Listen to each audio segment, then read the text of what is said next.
Andrea Lynn here, guys, and the following episode is a return of Mr. Jay Shapiro.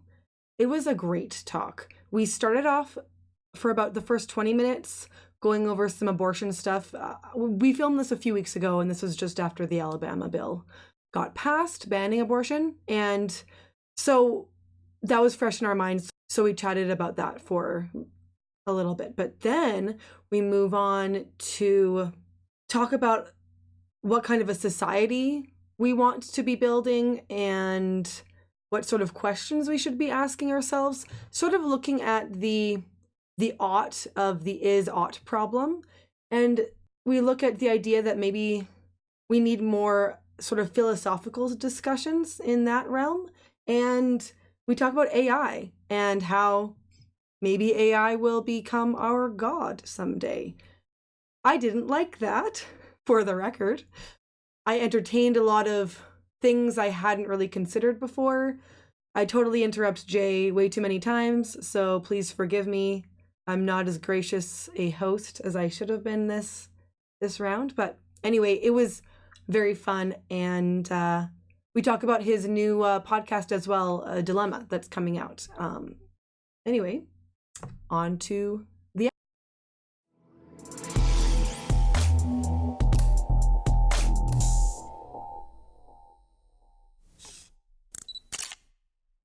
So we talked a bit about abortion last time, and Yeah. like prophetically, it kind of blew up on Twitter this week. So I don't know when Yeah. this episode will come out, but yes, for people who are on Twitter, you'll remember the abortion implosion of 19. So Yeah. I don't think it's done. Yeah. no, yeah. So you wrote an essay about it.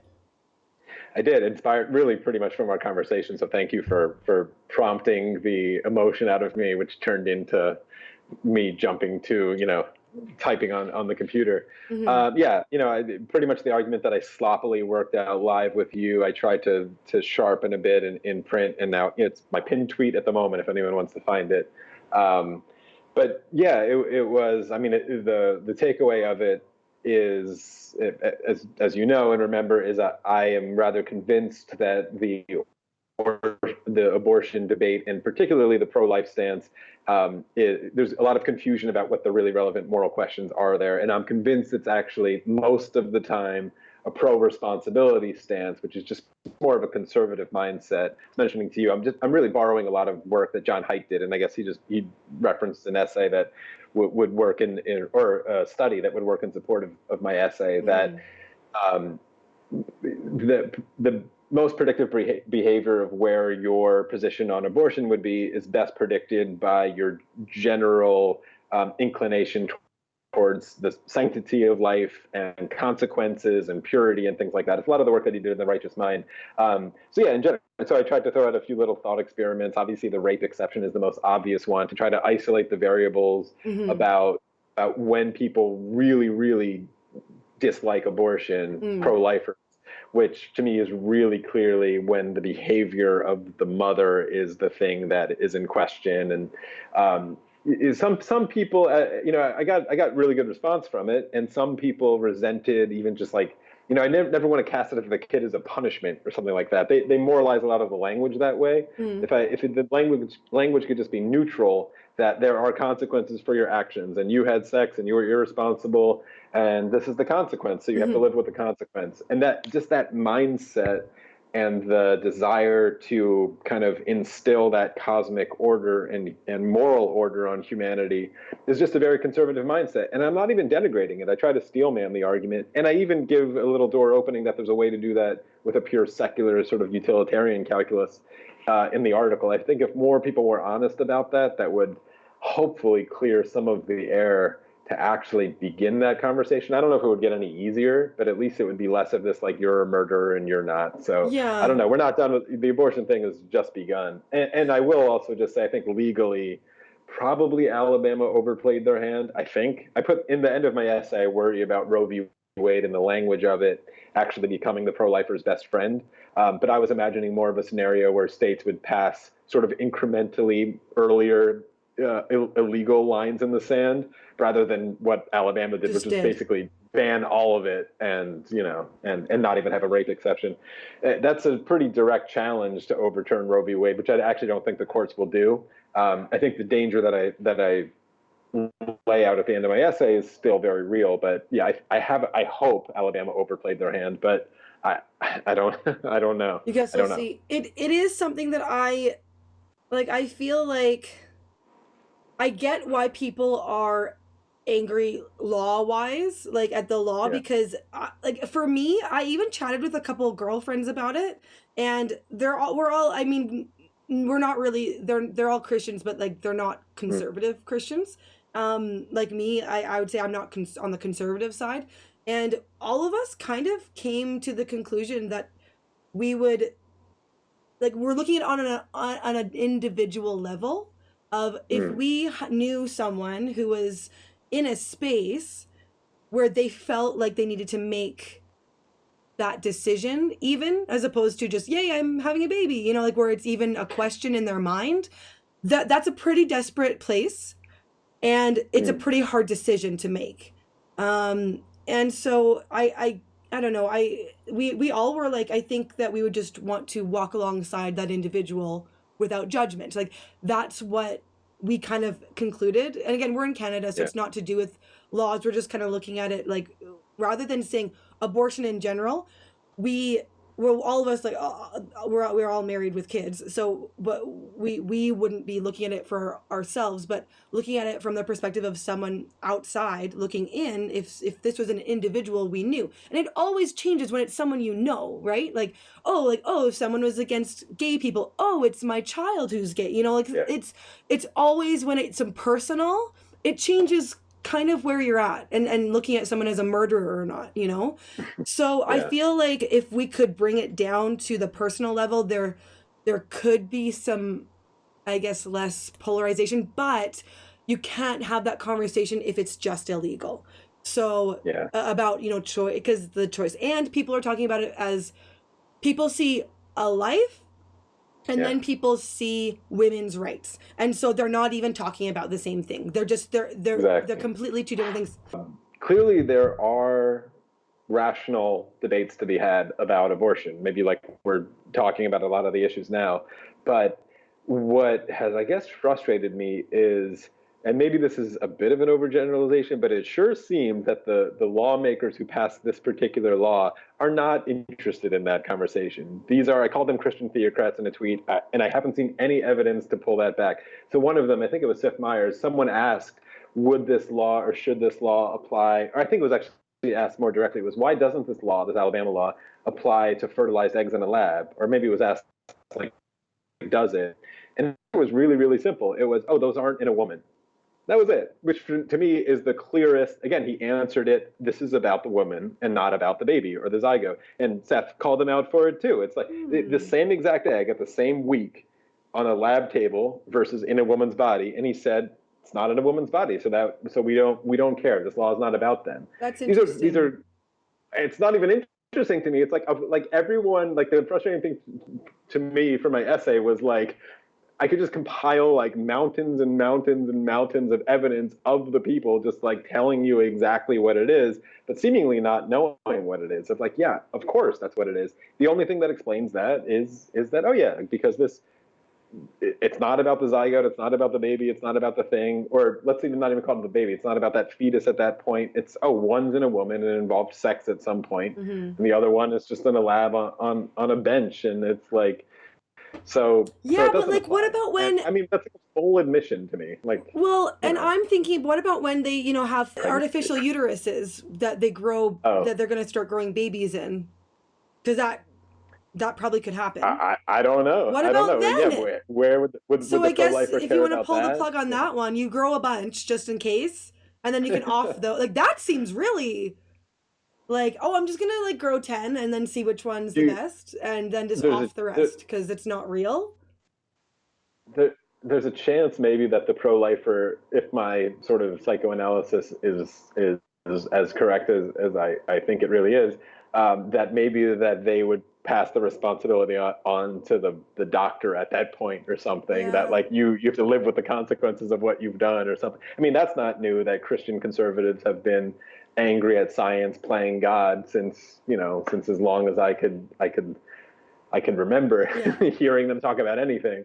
So that's not new. That Okay. that they'll probably, yeah. But it does bring But up but that, questions. yeah, and that's like what's at the base of probably, we're like dancing around, and we talked about it a little bit last time, but that I think, um, I think the ultimate questions that are at the base of a lot of these conversations are philosophical ones and really ideological ones Yeah. about God and God exists. And I feel, my frustration with a lot of sort of the new atheist movement that has dissipated to almost zero. Where, like, so I do like this little thought experiment of, I got interested and active in this conversation pretty early, right after 9/11, with the Four Horsemen and someone like Sam and Dawkins and Dennett and all of them talking about things. And if I had to like summarize that moment, it was again nothing new. Religion had been around long before that, doing its thing, but then planes flew into buildings, and it was sort of a bunch of people being like, "Fuck it, like we can't have this anymore. We got to talk about this shit. We got to be active." And so Sam writes the book, The End of Faith, Mm-hmm. and they're all just out there being like, "Listen, like we just can't exist in the world. The toys that we have are too destructive now. We have an ability to reach each other. We can't live in these like silos of different values that don't touch each other anymore. It like the stakes have just gotten too high. So fuck it, we're going to talk about this shit." In the early days, it was the people debating, atheists debating religious people loudly on stage, and that somewhere along the line that shifted to something with, and probably over the last decade of, it's like you're I'm saying you, but me as an atheist, sort of like yelling at these religious people and thinking that their wrong ideas have definite consequences in the world that we just can no longer live with. And you want to sort of win these debates and spread the gospel of reason, as it were, and try to pull the plug out of these bad ideas. And then somewhere along the way, a lot of people got in the middle of that conversation, who happen to be these loony lefties, really, and we're like, listen, they don't really believe in God. Like, you're just being a bigot. Like, they don't take this thing seriously anyway. And it's been like a decade of yelling at those people who've sort of like been between us.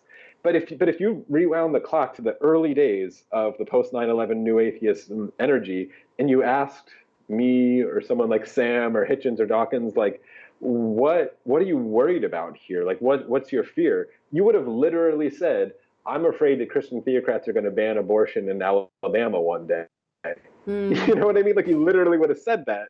And we're here now, like 20 years later, and it seems like there's maybe I'm just seeing different things, but it seems like there's still not quite the level of direct kind of outrage at this. The fear seems to be playing itself out. And so maybe I'm just a little bit frustrated that atheism has gotten a little bit soft. I recently just put out, I was happy with Bill Maher, who kind of still has, seems like, a spine about some of these things. And he had a really good episode this last week where he called out kind of like, the good old boys club of the Catholics, who are 67% of the Supreme Court are Catholic boys, or maybe there's a group at this point now too, who, have been announcing loudly since you and I were on Earth exactly what their values are. And it's nothing new. This isn't about, it's just classic Catholic conservative, seemingly obsessed with the kinds of sex other people have, and what's pure and what's not. They've been saying this forever, and now they're on the bench, and now Alabama's passing these laws. It's like, I don't know, I feel like we're getting a little too cute, a little too smart for our own good, and it's like, well, the Bible Belt is still there. Nothing changed about that. You can sort of ignore the SJWs just for 2 seconds to actually notice what's happening in Alabama. But it's, I don't know, maybe I'm just making it up, but it seems like I'm not seeing the appropriate amount of outrage. Because even you and I, like, even if you're not quite as pro-choice as I am, or someone is, like, this should be an infuriating moment for anyone who's worried about the separation of church and state, or the separation of, or the rise of sort of a conservative religious, lawmaking society taking hold. It should be more of an outrage moment. I'm not quite seeing that branch of it. I don't know. There's still a little bit too much criticism of the criticism. Well, okay. Well, I know, like, I mean, we could go back to the founding fathers, and I mean, they wanted a separation of church and state. So, and the problem is, I think it's because of the whole, well, it's considered murder to pro-lifers. And like, I still consider myself pro-life, like, even though I guess maybe, I don't know if that's just a delusion now, because I don't know. I mean, I'm just doing some self-analysis here, but because I again, I sort of have like moved because I want, I kind of feel like it's a like, I don't usually do the whole like, oh yes, I'll be a politician in this, but that's what politicians do, right? They try to make it work, Yeah. right? And so Yeah. it's okay, well, I would that none, and I do think that we need to get more better sex education, like personally. Like, I think that the abortion is a symptom of a problem, and that maybe that's the wrong focus. Abortion isn't actually where we need to focus. We need to focus on, well, sex education, along with maybe there's more factors. Me, I don't know. Like, I don't know. How about Whatever. contraception being free and available? Like that would help. I mean, So, there's a and lot also of things. socioeconomics, right?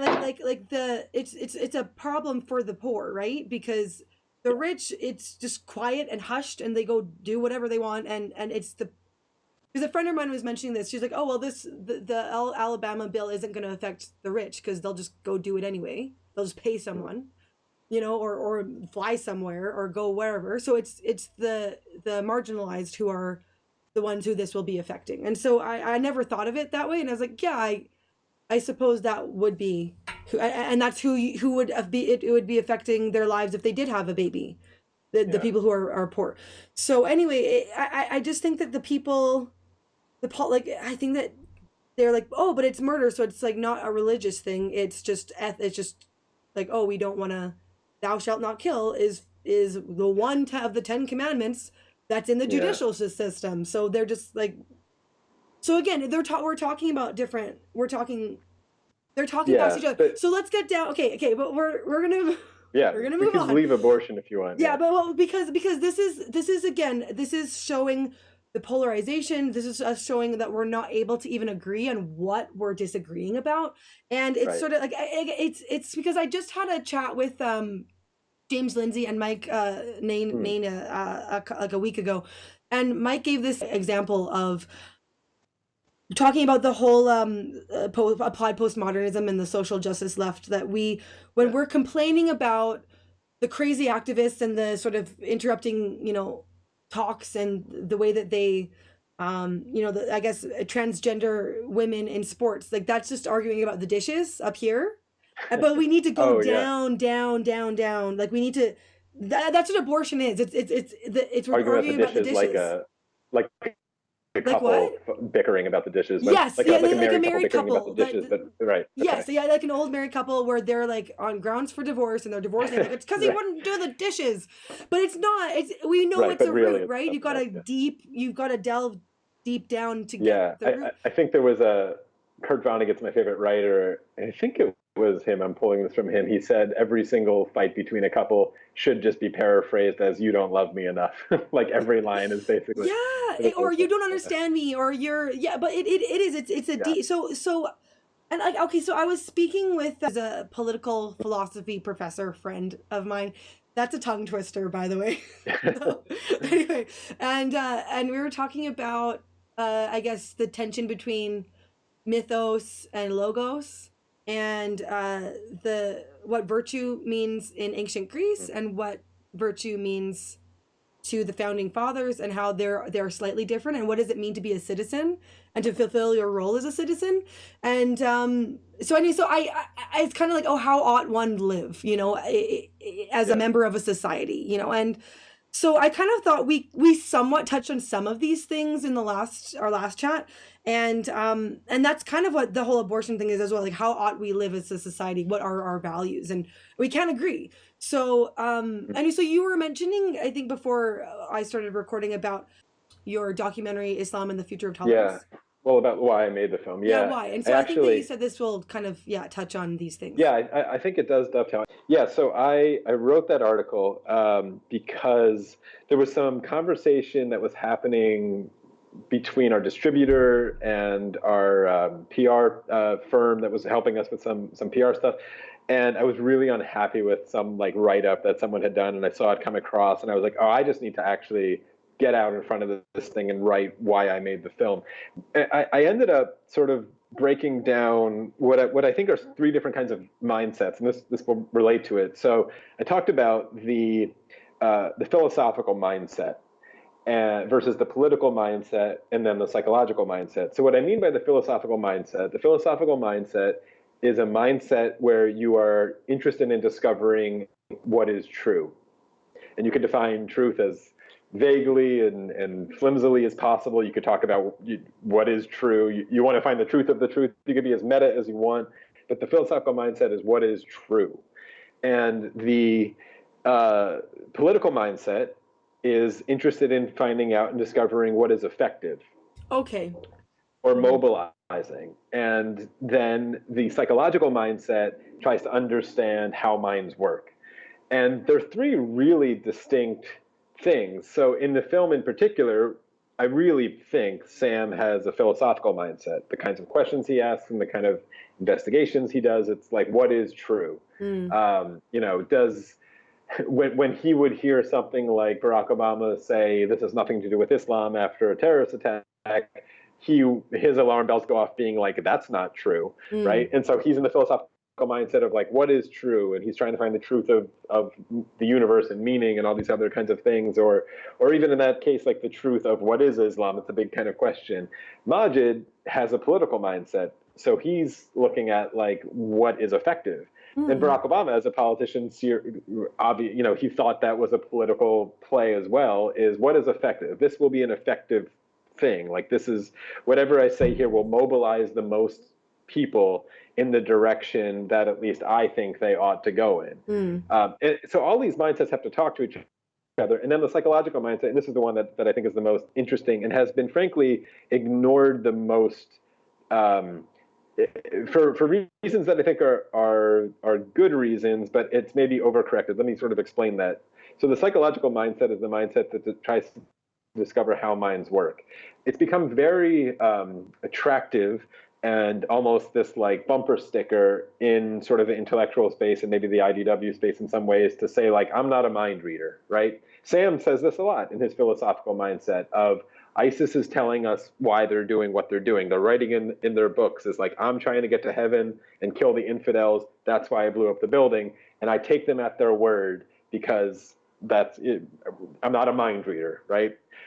In a philosophy class, that's a good place to start, right? Is like, philosophy isn't so interested in human minds. It always gets knocked as being sort of this flippant, ivory tower discipline that doesn't have really anything to do with the real world. Like the people knock the trolley problem because they're like, that's not real. It'll never fucking happen. And they're probably right. But I think they're misunderstanding the role of philosophy. Applied philosophy is a very different conversation. And applied philosophy is really politics by a different name, I think.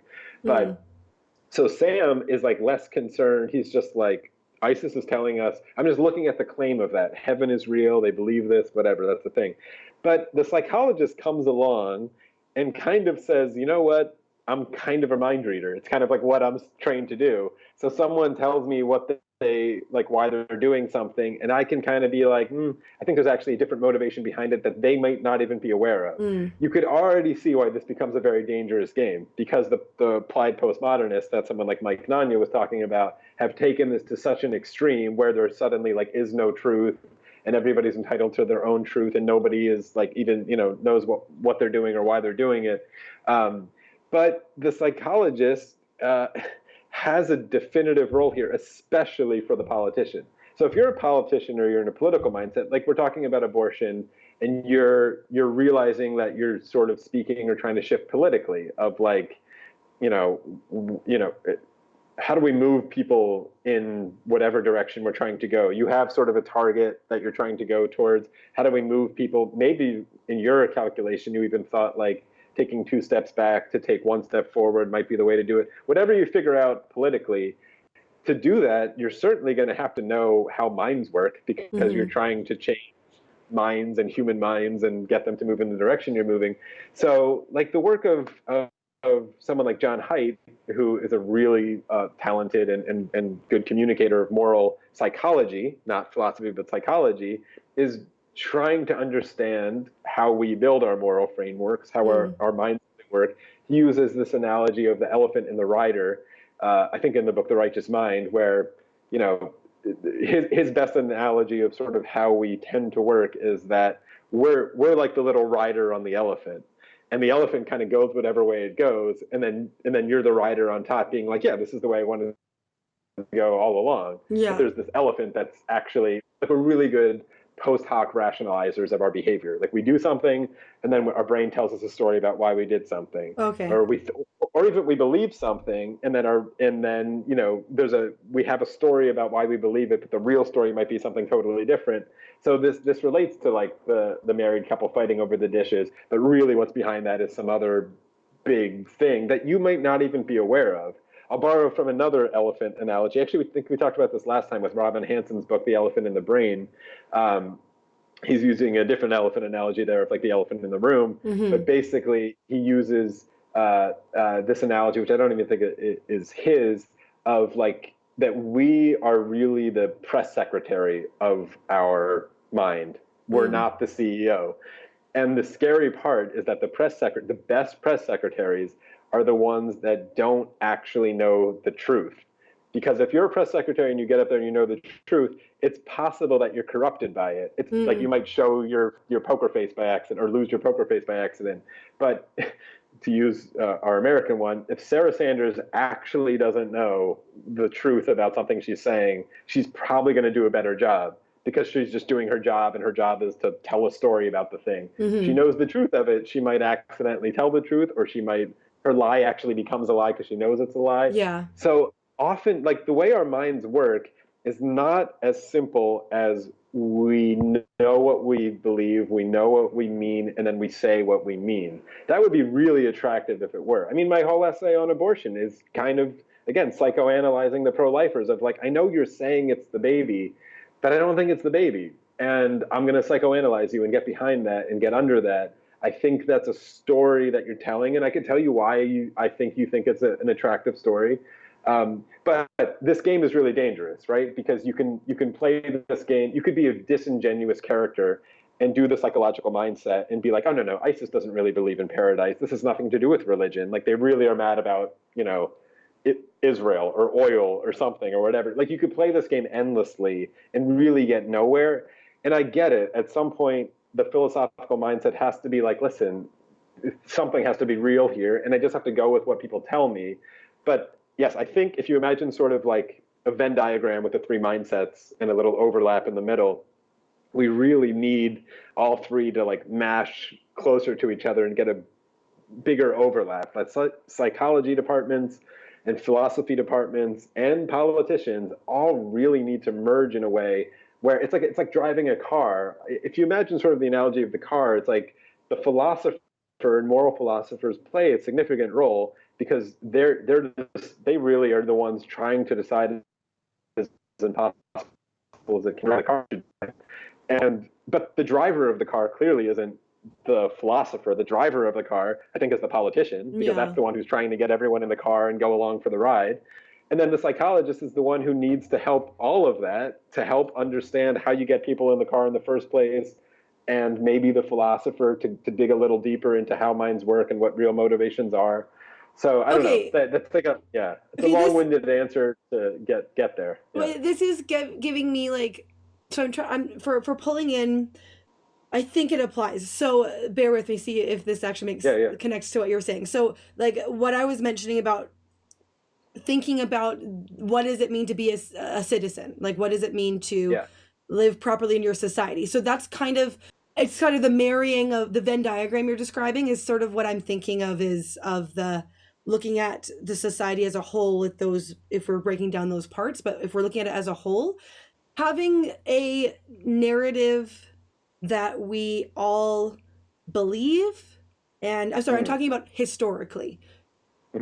Societies work the best if we all are on the same page. We know what we're talking about. We're on the same, like, when, for example, say, I guess even like Martin Luther, when he's like, oh no, these indulgencies are crap, or whatever, he wasn't on the same page. Like he wasn't on the same page as the narrative. And so then a big schism ensued because someone wasn't on the same page of like the religion. Not that religion was good even at the time, you know, it was horribly corrupt, but it made waves when you broke away from the societal narrative. So why are we so polarized? And it's because we don't believe the same things. We don't have a narrative that we're following together. And I'm not saying that it has to be necessarily a religion, but it has historically been. Even like democracy back is older than liberty, and how back then, like you still had to worship the same god of your city, and it was your city's god, not your country's god. Like they had different gods for different cities, right? And so if you're all in the same, like, oh yeah, we're Athens, like Athena's our girl, you know, like we all agree on that. They embodied what their god sort of whatever, and so the things you're saying, it's sort of just digging deep. Like why aren't we getting it? Why isn't it working? Why are we so polarized? Why are we seeing such, I guess, fracturing? And it seems like it's like we're not really talking to each other properly and understanding each other properly, like the elephant in the brain. Like we don't really know what we're doing. And sometimes people do tap into what they're doing, right? Like you're saying, the psychologist kind of like, oh, I think I figured out what the elephant's doing. Like, I had a moment of clarity where, but most people don't. And those meta narratives help guide them when they don't know how to do it themselves, right? Yeah. Okay, you might disagree, but like, did it relate at all? Like, did I bring it in? I think so. I mean, most times the psychologist discovers it like in other people in the lab. My father was a psychologist. Oh, okay. But like, yeah, I think what's interesting, actually, there's something. There's this wonderful book that I think will get a lot. I got a lot of attention, but I think should get more. Is Everybody Lies? I forget the name of the author now. Steve something or other. He's liked a few of my things on Twitter. I'm always happy when he does because I'm a huge fan of his book. But it was a book that was, you'll see where I'm going with it, but it was a book with that was just like really good data science. I think he was a data scientist with Google, but he basically got access to all of like the best data out there from Google and like Pornhub and OkCupid and dating sites and like all this. Facebook, I think he also had got like, and Instagram, all this stuff. He got all this data and did this incredible data analysis. And the data generally is like, he makes a strong case that it's really, really good data versus data where, as the title suggests, everybody lies. People lie to pollsters because somebody's asking you a question. This may have been famously an influence in why the polls were wrong in the Trump-Hillary election, because people were afraid to admit that they would vote for Trump if someone asked them in person or even on the phone. Okay. But when you're in a voting booth and no one's looking, you pull whatever lever you pull. This just happened in Australia. Apparently, everyone was surprised that the polls were wrong there. But generally, like literally 2 days ago, maybe this morning, they had an election with another, some call him a nationalist candidate who won. So it's the trend continues. But that, so a lot of data is bad. A lot of data that we've taken for granted. Of people just filling out surveys. There's all kinds of problems with that data. But Google, in this window of people generally, at least till now, might be changing, have used Google pretty much as honestly and openly as you can imagine. Like, you think no one's watching. I think people are finally wising up to that a little bit. But it's pretty much no one's watching. No one cares. It's totally private. You'll type anything you want in there. So like he gives a lot of little anecdotes in the book that are, probably no surprise to anyone, but everyone on their Facebook page or, has a great vacation in Tahiti with their boyfriend. But really, if you look at their Google searches that entire time, it's like, why isn't my boyfriend having sex with me? Or like, why is she such a bitch? Like, so that kind of obviously curate our lives in this way. And social media is discoverable if you have the actual data. But you could do a lot of things that are a lot more serious and a lot more, salient politically, we'll bring it in again with something like abortion. I even tweeted this, and it was one of the ones he liked. But it was to keep an eye on the Google searches for how do I perform my own abortion that come out of Alabama in the next few months. Right. reliably, that spikes every time this happens anywhere in the world. That's probably not a surprise, but that kind of data is not gettable anywhere else. So suddenly, like, the book is brilliant because it's, for as long as this window is open of people pretty much using their Google search bar as openly and honestly as you can, we're getting an interesting insight into what people really think. If this is a good, like, psychological thing about revealed intentions versus stated intentions, which is really what I'm getting to about, I think that relates to what you were talking about. So, like, as a small example, he talks about Facebook. And it's a great little chapter and anecdote when he's talking about Facebook and the day and the moment they started the news feed. Because for a while there, at the beginning days of Facebook, your feed was, there was no algorithm. It was literally just chronological order of whatever friend posted whatever thing, and there was no magic behind it. And then they launched this product called News Feed that was, you know, bumping things up and putting ads in things, and the thing we're all familiar with now. And, you know, people freaked out. There was like I think if I can get a number right, like a petition within like a day that had like 900,000 signatures or something to like remove this thing and take it down. I was like, I hate this thing. There you go. Yeah. But if you had the data, so he has the data, and Mark Zuckerberg clearly had the data, people were clicking on it like fucking crazy, right? Like, so he sees everyone saying they hate this thing, but I see them actually clicking on it. And what does that reveal? And so there's an argument to be made that reveals that what people really want is the news feed. They really want gossip on their friends. They really want, there's another great little anecdote probably that will also surprise no one. If you ask people in surveys like what their favorite sort of news source is, The Atlantic and the National Enquirer, which was like is a tabloid rag in America, are sort of like exactly are exactly even of what they actually buy at the store. But on Facebook, I think you're 7 times more likely to share an Atlantic article than you are the National Enquirer. So, but it's an interesting question. So does that reveal that people actually just want gossip and stupid stories in the keeping up with the Kardashians?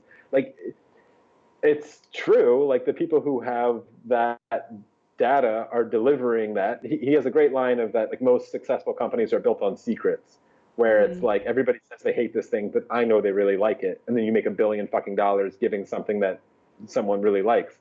But it's an open question about, like, is that, I mean, I find that book incredibly valuable psychological data to reveal the revealed intentions of people. And this is still like amoral. Again, the psychological mindset is not a mindset that is trying to moralize things, really. It's just trying to discover how minds work. And I think you can do, and this is what like psychologists in the lab do all the time, the stories that people say out loud, you can find out what they really think, even if they're unaware of it, pretty easily. You could do this with this kind of data. You could do this in lab. Someone I interviewed for my forthcoming podcast show is Dave Pizarro, who has a really great podcast called Very Bad Wizards. He's a psychologist at Cornell. He does things like donation games in the lab, where one group just has sort of like the ambient smell of cookies in the room, and the other group has the ambient smell of like fart spray. Oh, nice. And the fart spray, like, no one knows it. No one knows they're smelling it. No one reports like, oh, I was like in a better mood, so I gave more money because I was smelling cookies. Yeah. Or like, that smelled terrible, so I gave less. They never know the story, but the psychologist, the guy who's doing the experiment, knows the variable that led to more generosity in one room and less in the other, whatever it is. So you can dig under the surface. So, like, again, if you're the philosopher and someone comes out of that room and you ask them, why did you give $20 in the donation game? And they tell you some story of like, oh, like, you know, I really liked that person's voice, or like I was just in a good mood, or I had heard this good song earlier today, and so I gave this thing. Should you just accept that on face value as the philosopher, or the psychologist is like, actually, it smelled like cookies in there, and they had no idea, so that's the variable, and I could show this to you. Like, that information, I think, is necessary information, certainly for the politician who needs to move people and move things in the right direction. So I don't know if that relates totally to what you're saying. Well, but, okay, here's where I'm actually, I just had something just clicked. So it seems like,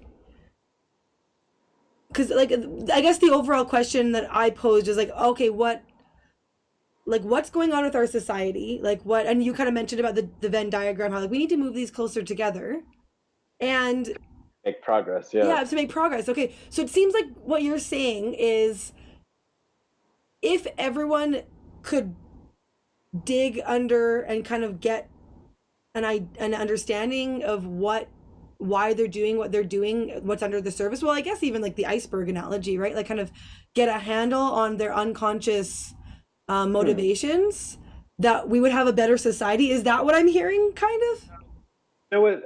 I honestly think I'm making a pitch for the philosopher to be more aggressive in this whole conversation. I think what's happening is we're drowning in this kind of data. I think I put this in a. What it's uses? funny, Okay, here's where I'm. Yeah. Maybe like I need a little bit more from you. What use is the data? Like, so that's why I thought you wanted to put it towards. So then people can, like what you said, like we wake up and see that, like, okay, you might not get this, but this is why, and so look for that in your own life and continually be eyes open. I don't know, but you might not be. I don't. But like, what? Yeah. So what use is it? That can't hurt, certainly, to be aware of these influences. But we hinted at this a little bit earlier with the abortion thing and stuff. We certainly need to clear the space to have better conversations. But I do think there are real fundamental philosophical conversations that we have sort of been avoiding. And this goes back to the Mike Nanya thing about fighting over the dishes. We're fighting over a lot of dishes when really underneath it all are big philosophical questions of something like a relationship that obviously the analogy he's using is like, are we compatible, you and I? Like, should we be in love and can we do this? Or is that thing a deal breaker? Those are big emotional things that take years for couples to even approach to, and you need therapy to do it. And it's super painful. And I feel like that's where we're at as a society. We're bickering over a lot of this. But if I could, before you jump in, you could say it. But like I'm curious about, like, I think the conversations between us go really well when we put like a concrete example on the table. And I'm curious what we could do, not for us to fight about, but to break down of like where abortion we've talked about too much, but like what is something that's breaking down in society that really. I'm thinking, because here what you're saying is really like sort of real, like I'm making the wheels are turning in my head, and it kind of has to do with the idea, the sort of God is dead and you've killed him. The Nietzschean sort of, and here's the thing, that because I just spoke about this, and I think it was actually off camera with the last guy I interviewed, Steven, that I haven't put out yet, but I hopefully will have it out probably before this one. About how he's no fan of religion, but he's like, we've unmade the thing that we've relied on as a species for a long time, and we're running on its fumes. And this is like late 1800s, so like the 19th century. What are we now, right? So he's like, we've replaced it with nothing, and I'm at a loss. Like that's kind of Nietzsche's whatever, and that's his interpretation of Nietzsche. And I actually do agree, although I haven't read him, but like Stevens read like all his stuff, so I just believe him.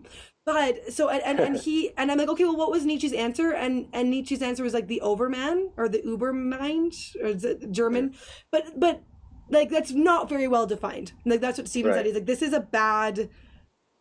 Like Nietzsche's like, I don't really know the answer. Here's my kind of like really like half-assing it kind of take, and so he had the question, right? The problem, but he didn't really outline the answer. I think that this is in the actual interview, like the definition of, we're talking about like the tension between. Let me just read it. I have my notes. So Athens and Jerusalem, logos versus mythos, and reason versus faith. So like, here's the thing: the word mythology is literally myth plus logos. So so it's like myths and reason together in the same word, and I'm like, oh, like talking to each other. And so I kind of made me look at it differently a little. And he's like, this is what mythology really means, is the ways in which we speak to each other. Here's one way in myths, and here's another way in logos, you know? And so it Yeah. kind of, if we look at it rather than looking at the negative, which I know there's a lot of really negative aspects of religion, but if we can look at the sort of, you know, the Jordan Peterson style, like the meta narratives of what different like societies had set up, that's how it's like, how do we don't know how to speak to each other without these things. Like, this is how we evolved. This is the ways in which we speak to each other, is through stories. And I didn't even go over this with him because we started talking about virtue and citizens, but I think that we don't know how to talk to, like, literally we're talking about this with the abortion problem. It's like, we don't know how to talk to each other. And we can we make a new system where we learn how to talk to each other? And that's kind of what I think you're saying about the philosophy thing. Well, kind of. I mean, you and I last time talked about stories a little bit. I thought it was really good, and talked about, I mean, I challenged or admitted that, like, I brought in Yuval Harari. I might bring him in again now, of that we've lost the age of bewilderment, that we've lost all of our stories. Right. And I admitted that it's really, really hard. Like, how we do need new stories, and how do you tell a story? Yeah, we talked about that notion, and my problems with Jordan of, like, the story that he tells isn't about the actual trauma we're in and all that kind of stuff. I think in some ways that is what I'm talking about globally, but let me try to, like, even sharpen it more, because it's with, like, concrete examples. I'm thinking of, if we have all this data about each other and we understand our true motivations in ways that we never have before, and we're discovering more and more about ourselves and even how to move things politically, and some of that is being used very nefariously, we know. The philosopher, in my analogy again of, like, the politicians driving the car, the political mindset driving the car, and we're all in the back, and the psychologist is trying to just figure out how to get everyone in the car.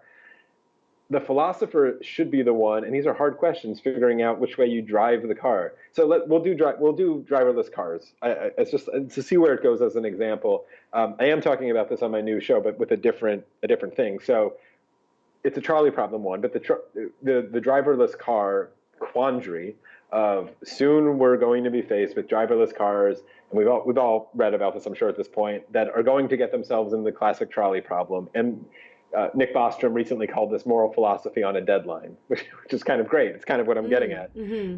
Because, okay, you know, people have been arguing about the trolley problem forever. Well, as it specifically is not that long, but generally the trolley problem forever. And it's been sort of just like, again, a philosophical ivory tower exercise, but now it's in the real world. And we have, like, what the classic one is, okay, the car gets into a quandary where it has only two choices, either to, like, run over the kid in front of it who ran out to chase a basketball, or drive to its left or its right and get in a fatal accident that will kill the driver. What does it do? This is literally a programming problem now for someone to figure that out.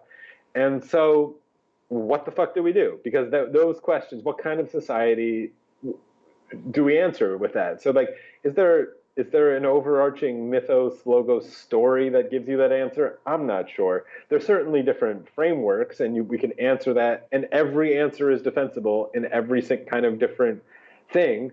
But it's the seemingly necessity that we just have to converge on something, because we need an answer to that question. It feels like we're blind. It feels like we're going in blind.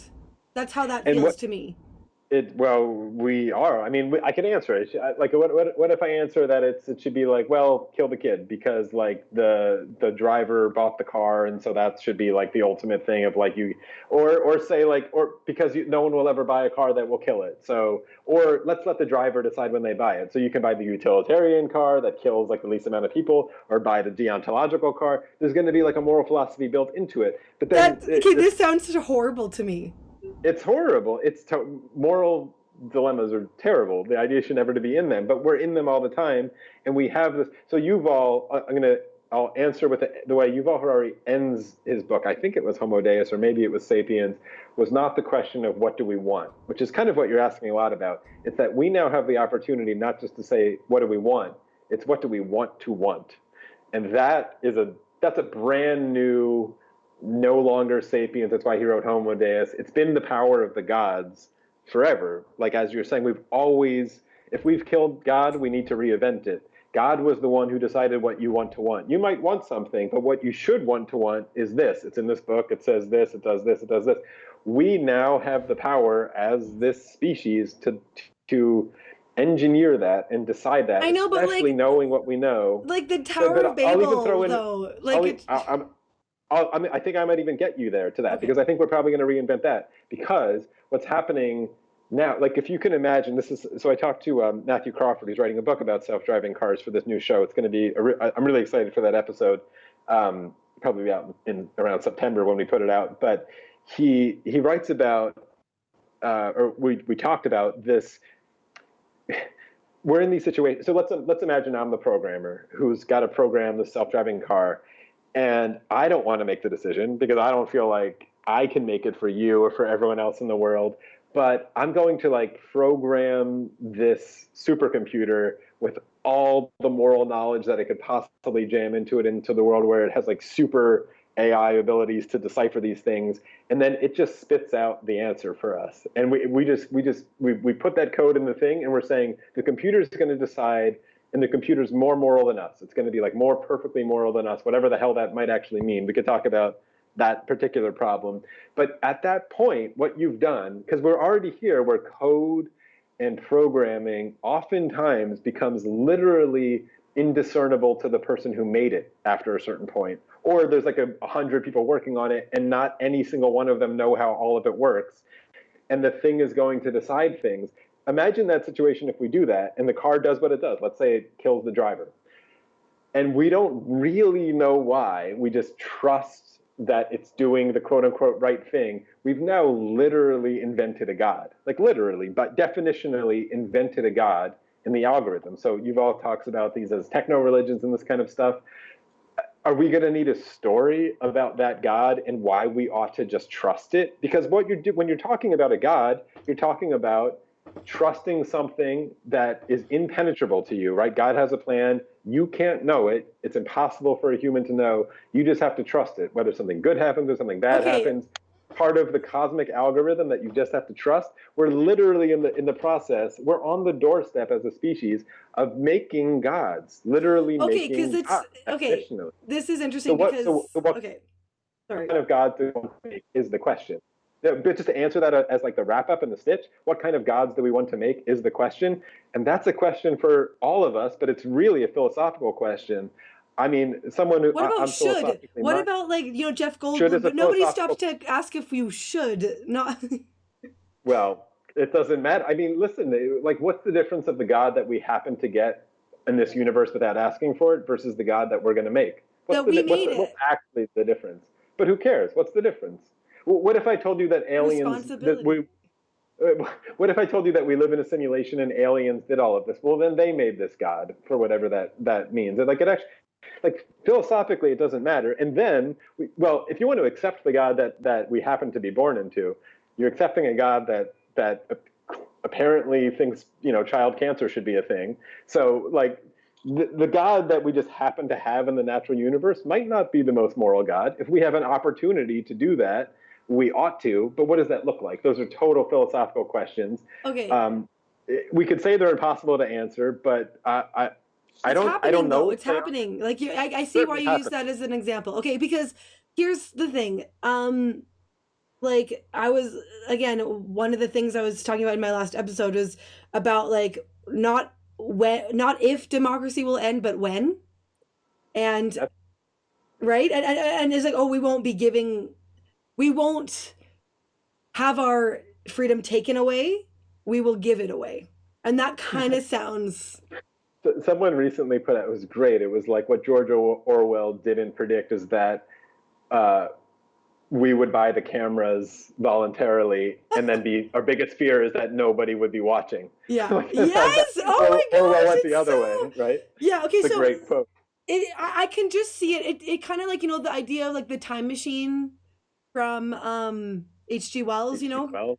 Yeah, so like fast forward 1,000 years, and you bring up Mm. the idea of the god, and like, and we haven't necessarily devolved, but like we have our, like, I can just see it because we are primates. Like our technology is evolving faster than we are. So eventually, like, like that movie Wall-E with I the Disney and love, Pixar Wall-E. Okay, well, love, okay, yeah, yeah, yeah. So like even that looked like a couple hundred years at how yeah. far away from reality, not reality, but I guess our human existence they moved.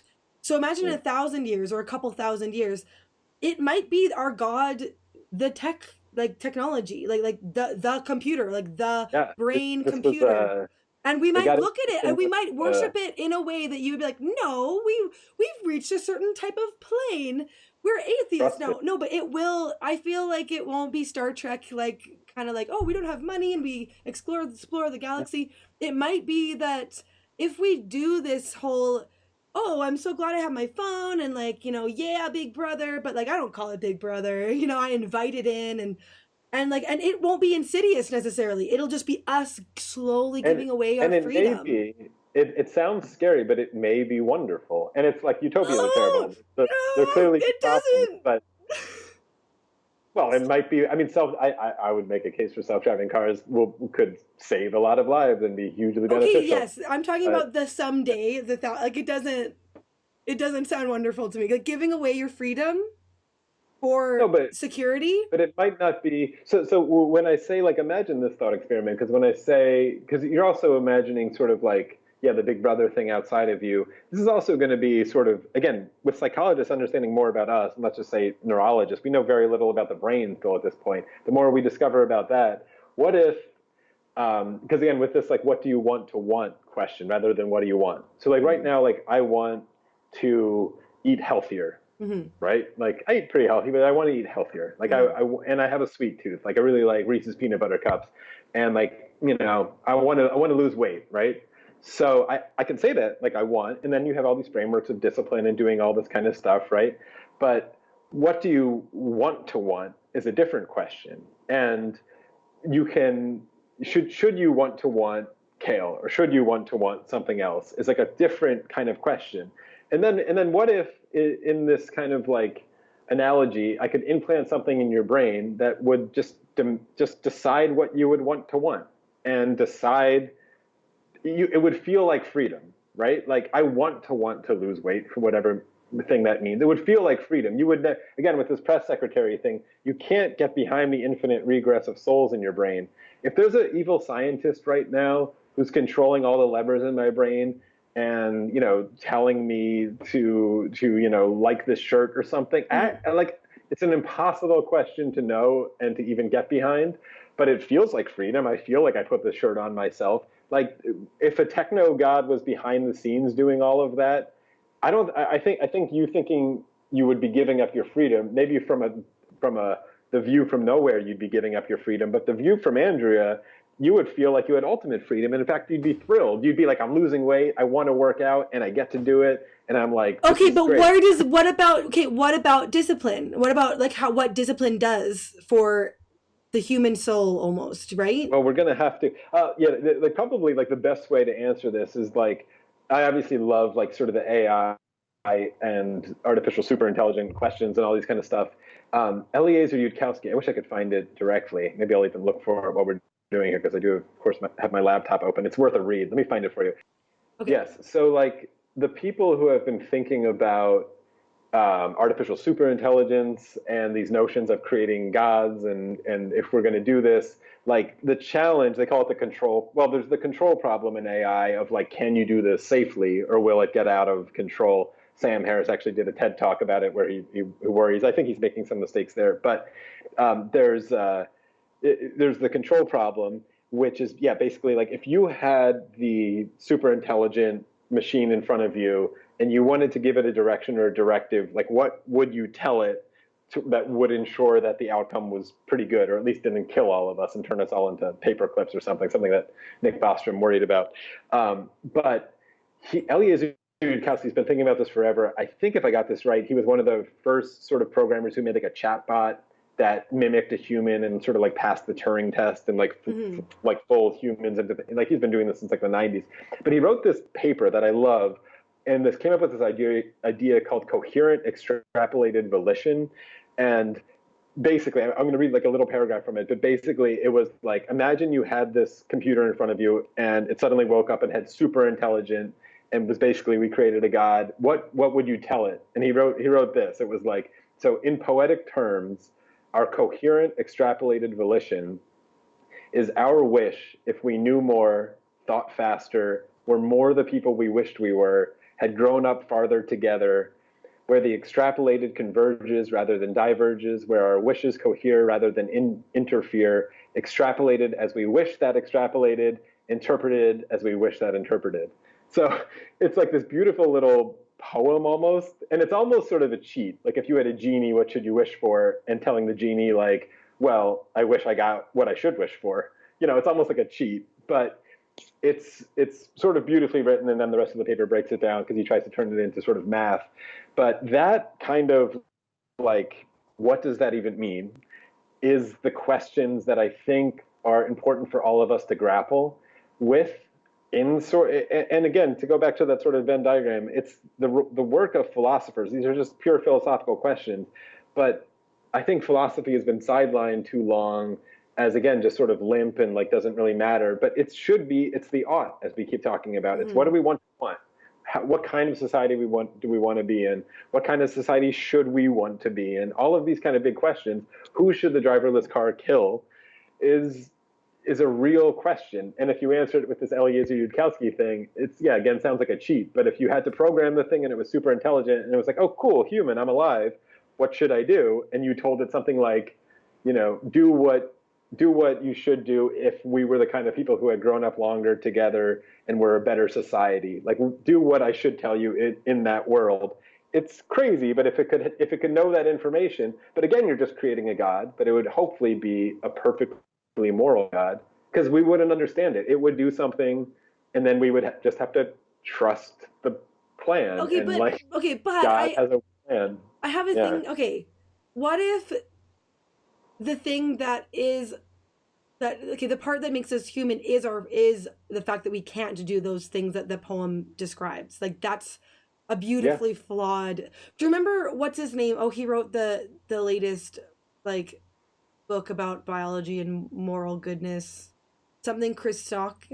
What's his name? Nicholas. Yeah. Nicholas Yeah. Blueprint. I haven't Christakis. read it yet. Yeah.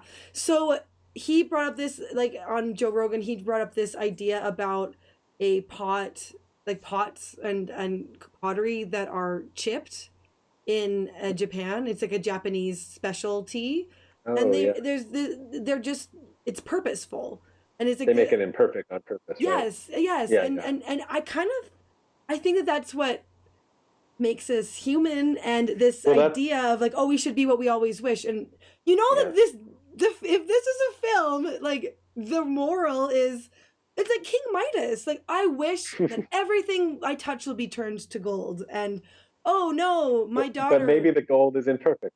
But no, but they thought theory, no, but like we think we. This is the Tower of Babel. We think we know better than our ancestors, but we don't. We're still the same. No. We definitely know better than our ancestors, but do we know better than God? There's a Twilight Zone episode that touches on this directly. I forget, it might be called The Good Place or something. I don't know, different name. A guy dies and basically shows up somewhere. He was kind of a criminal, in life, and then he dies, and he's in this room, and he's not sure where he is. And then there's like angel appears, and there's like a pool table, and he's in the angel tells him like, oh, this is heaven, like you made it or something. And he's like, what do you wish? It's basically the genie. And he's like, I wish for $1 million. And then he gets the $1 million. And he's like, oh my God, this is great. And he's like, I wish for all the beautiful women in the world. And so like there's like, by the first commercial break, he's, in like pure debauchery and heaven. And then he's playing pool, and he's like making every shot. After they come back from the commercial break, he's like making every shot, and he's getting a little frustrated because of course he's never losing, right? And so then he turns to the angel and he's like, this is no fun. Like, I'm always winning. Like, I hate this. And the angel's like, oh, okay, do you want me to make it so you lose a couple times? And he's like, oh yeah, that's a great idea. And then he misses a couple times, and then he's like, I know you're doing it, so it's like I can't, you know. And then the angel's like, oh, do you want me to make it you win all the time again? And he's like, and he gets more and more frustrated. Yeah. And then of course the punchline at the end is like, where did you think you were? And he actually is the devil, and he's been in hell the whole time. So it's like Oh, if you really? right, Oh, I didn't right. know that. Oh. Oh, it works for you then. Rod Serling's my favorite writer. You should find the episode. I just ruined it for you, but it's Yeah, and well, I anyone had the watching. moment now. Yeah. Yeah, but it's a great one. But that is the situation that we're kind of talking about. But in theory, like maybe this is actually a really interesting insight, because in theory, if you built an algorithm that, like you're saying, maybe we need struggle, we need discipline, all this kind of stuff. In theory, you could build an algorithm that made a couple mistakes every now and then that you as the human needed to figure out, or like made it a little harder than it could be for you. Like if you wanted an algorithm that controlled your diet, but you wanted to also have like discipline or something, and I worked out some perfect algorithm that had some random thing that like kept a little bit of like, you still like Reese's peanut butter cups, and every now and then you see one and you have to But resist then it or that's you the give in. angel. That's the devil Exactly, angel. but then you know it. But if you didn't know, if it was totally severed, again, if we live in a universe that's being simulated right now, maybe the worst possible thing would be to discover that we're being simulated, because then we're no longer in heaven. We actually know we're in hell, because we know somebody's controlling it and randomizing the failure and randomizing all that stuff. So I think you're probably right psychologically, as humans and as creatures, and maybe philosophically, we should be severed from the algorithm that's operating behind the things, because again, if we know what it's doing, then we won't trust when it makes mistakes, because we know it's doing it on purpose and all that kind of stuff. But maybe that's not true. I mean, and that might be very global, but there might be some more limited cases where I think to make a mistake, right? Like I don't want to paint too dystopian of a picture, because I'm also a huge like Steven Pinker fan, and things are getting better, and there's no reason why a lot of this can't be, incredibly wonderful. We should be able to solve climate change like this with the kind of technology that we have. Like that'll be great. We should be able to solve Alzheimer's, all kinds of things. Like there's so much good on the horizon if we get this right, that we also have to be careful as philosophers and politicians and psychologists not to scare people too much with this kind of stuff. But these kind of conversations are necessary as well. Again, I mean, maybe, to end it on the like, what do we want to want? Those are philosophical questions, but need to be answered. Because I guess to like continue with that Venn diagram thing, I'm convinced that we're knowing more and more about our psychology in ways that is maybe adding to the polarization, because it's like we're finding things out that are maybe ugly about each other. And Right. Twitter So has kind maybe of done just, that. well, Like how, that's why these yeah, conversations are important for processing those things. So yeah. maybe, I don't know, like, And politically, we're finding more and more out about how easy it is, I think, to move people in certain directions, and which is also kind of ugly. Like we're more tribal than we thought. You could ramp people up in certain yeah, directions. yes. So the political Venn diagram part is moving pretty quickly, and the psychological part in this book I mentioned, like Everybody Lies, we're learning more and more. I think we're there's still tons to learn, obviously, but Mhm. there's more and more models that seem to be explanatory, that are interesting, at least how to think about how minds work. But philosophy is still this black box that I know, sort and of gets left out. who's a great philosopher, like, recently? I don't know. I mean, obviously, I work with Sam, and I like a lot of his work in the moral landscape. I'm a huge David Deutsch fan. He's like philosophy of science. It's like we need like a Michael Jordan of philosophy, like, that version, or a Wayne Gretzky, or But I don't know. Sorry, what were you gonna but say? the no, yeah, because like maybe the problem with that is, and maybe to your point of like we all need to figure out how to fucking talk to each other, is that it shouldn't be, probably can't be one person, because that'll be the algorithm problem. Like if I'm the best philosopher in the world and I'm telling you like, just trust me, I know what I'm doing, like here's what the car should do. Well, I have my own algorithmic code that you don't have access to and Right. no one else does. So then I'm just playing God. And we've obviously seen how terribly that usually goes for You're right. the You're okay. philosopher king. Maybe But not if one. it is, yeah, that's like it shouldn't maybe just be one. But like good ideas are good ideas. Someone might have a good idea. But yes, I think philosophically we have to converge on these things in major ways. Just we I don't know if we can very much longer to afford to live in a world with vastly different shoulds people trying to drive the car in vastly different directions. That's and maybe the we are problem. converging in some ways. Maybe it feels worse on Twitter. I think it does. I mean, there's some good signs, like Taiwan just became the first Asian country to allow gay marriage. And like that graph, probably you rewind the clock 30 years ago, would have been totally unimaginable. Like the Right. support for that was like in the single digits, and now is like very, at least in the Western world, and now Taiwan and a few other places. Yeah, fast forward in your Wally thing, and I think fast forward 70 years, I'll be like a little pessimistic actually. And I bet it'll be like a universal human right globally, and we won't even really think about it much. Progress is possible, and maybe convergence is happening, and we just see a lot of noise on social media that makes it feel a little worse. And hopefully, we can just zoom out and see like trends are moving in generally better directions. Well, But maybe there's if we start definitely a talking big to each first step. other, maybe if we start talking to people who aren't our ideological twins, Yeah. that could be part of a solution as well. Like we'll just have encouraging having conversations like this. But I do. Okay, do you want to like plug your new podcast? Because this will probably come out Well, in June. So Oh, it will be. So I can't. yeah. Yeah, I mean, we're going to start promotion June 1st. So I will. It's called Dilemma. It's all about moral dilemmas. Coleman Hughes is my co-host. There's 16 episodes in the first season. I've recorded almost half of them already. The guest list is really cool. So it's people like John Haidt, who I think we've mentioned here, Sean Carroll, who I haven't mentioned, Eric Linus Kaplan, who I love, who actually mentioned in the last one, wrote Futurama and told this great thing about Right. story. Yeah. People like Lisa Tessman and Susan Wolf, and I mean, it goes on and on. I have 16 like awesome guests. And the dilemmas are all super fun. So we talked last time about like the shape of the Mona Lisa or not. There's one about intentionally selecting for a deaf child on purpose using genetic engineering that I really like. Right. Actually, yeah, I mean, that one's going to be really. David Deutsch is going to be my guest on that one, which I'm really excited about because I'm a huge fan of David Deutsch.